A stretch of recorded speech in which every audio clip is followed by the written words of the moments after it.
Čau visiem, mums uz demo šodien interesanta tehnika ir, un kur mums ir pārstāvis no Latvijas Jānis.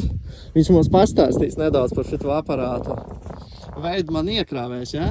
Jā, Veidman frontālais iekrāvējs. Kurš viņam modelis 3060? 3060, jā, ar 48 kW motora jaudu, 65 zirgspēkiem un 74 litri eļas sūkni. Nu, pie motora vēl atnāksim, paskatīsimies no ārpuses, tagad viņu par kausu. Kas viņam tagad kauss pielikts? Kauss šobrīd ir vieglo materiālu kauss, 1,17 kubikmetri, stādiem vairāk graudu zemes darbiem.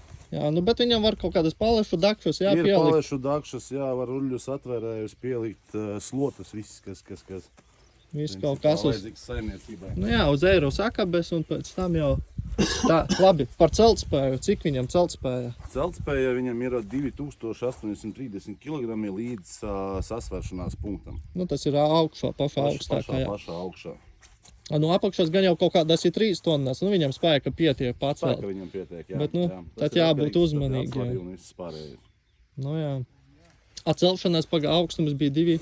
Izgāšanas augstums ir 2,59 metri, augšējais punkts 3,4 metri.